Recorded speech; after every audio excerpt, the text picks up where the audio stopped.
আমরা অনেক সময় ইচ্ছা সত্ত্বেও বা ইচ্ছায় অথবা অনিচ্ছায় ফেসবুকের অনেকগুলো পেজ ওপেন করে ফেলি, কিন্তু এরপরে মনে হয় যে এই পেজগুলো আমার কোনো প্রয়োজন নেই, এই পেজগুলো ডিলিট করে ফেলি। তো ডিলিট যে করব এটা মনে হচ্ছে যে অনেক কঠিন। কিভাবে ডিলিট করব, কারণ এটা অনেকেরই হয়তো জানা নেই। তো আজকের এই ভিডিওতে আমি কিভাবে আপনার ফেসবুক পেজটা পার্মানেন্টলি ডিলিট করে ফেলবেন সেই সাবজেক্টটি দেখিয়ে দেব। বন্ধুরা, আপনারা দেখছেন tech related channel smart studio. শুরু করার আগে বলে নিচ্ছি, আপনারা যদি আমার চ্যানেলে নতুন দর্শক হয়ে থাকেন তাহলে অবশ্যই চ্যানেলটি সাবস্ক্রাইব করে দিবেন এবং পাশে থাকা বেল আইকনটি অল করে দিয়ে দিবেন। আর যদি কোনো কিছু জানার থাকে অবশ্যই কমেন্ট সেকশনে কমেন্ট করে দিবেন, আমরা রিপ্লাই দিয়ে দেব। তো বন্ধুরা, শুরু করা যাক। তো এখন আমি চলে এসেছি আমার মোবাইল স্ক্রিনে, সরাসরি ফেসবুকে ক্লিক করে দেব।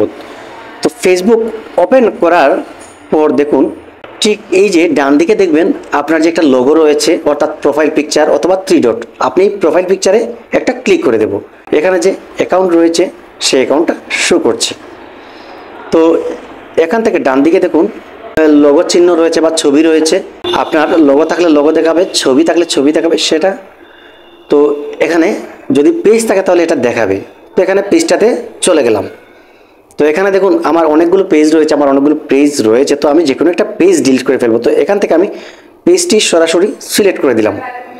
তো সিলেক্ট করার পরে দেখুন সুইচ প্রোফাইল, অর্থাৎ যেই প্রোফাইলটাতে যাব সেটাতে নিয়ে যাবে আমাকে। আবার সেই লোগো চিহ্নটাতে অথবা ছবি যেখানে দেওয়া আছে এখানে একটা ক্লিক করে দেব। ক্লিক করার পরে দেখুন সেটিংস বলে একটা অপশন চলে আসবে সার্চ আইকনের পাশেই। তো সেটিংসে একটা ক্লিক করে দেব।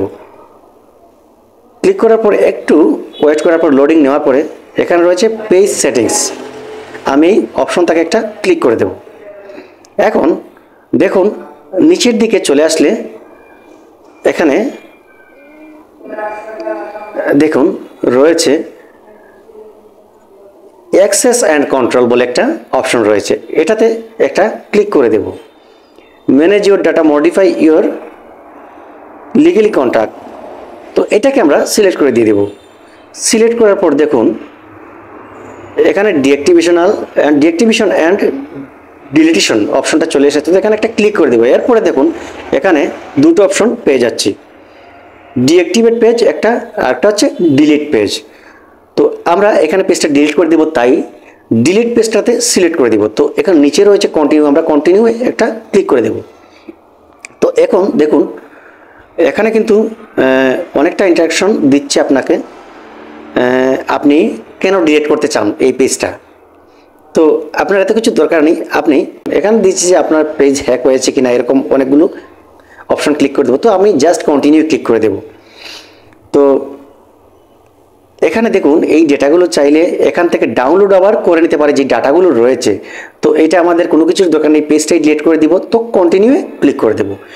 কন্টিনিউ ক্লিক করার পরে এরকম একটি পেজ শো করবে। তো আপনার যে ফেসবুকের পাসওয়ার্ডটা রয়েছে সেই পাসওয়ার্ডটা কিন্তু অবশ্যই এখানে দিতে হবে। তো আমরা পাসওয়ার্ডটা দিয়ে দিলাম। এখানে দেওয়ার পরে দেখুন এখানে কন্টিনিউয়ে ক্লিক করতে হবে। তো কন্টিনিউ একটা প্রেস করে দিলাম। দেওয়ার পরে এখন দেখুন আবার বলছে যে এখানে আবার কন্টিনিউ করার জন্যই বলছে। তো আবার কন্টিনিউ করে দিলাম। ক্লিক করার পরে দেখুন এখানে একটা the following page will be deleted and যাই হোক এখানে তার যে টার্মস অফ কন্ডিশন রয়েছে সেটা লিখে দিচ্ছে। তো আমরা যদি এখান থেকে আবার ব্যাক করে নিয়ে আসতে চাই, এখান থেকে কিন্তু আবার ব্যাক করে নিয়ে আসতে পারবো। তো ব্যাক যদি না করি সম্পূর্ণভাবে এটা ডিলিট করে দিব, তাই এখান থেকে আমি ডিলিট পেজ, দেখুন ডিলিট পেজে একটা ক্লিক করে দেব। তো একটু লোডিং হতে সময় নেবে ডিলিট পেজে ক্লিক করার পরে। তো এখান থেকে দেখুন এই পেজটি কিন্তু সম্পূর্ণরূপে ডিলিট হয়ে গেছে।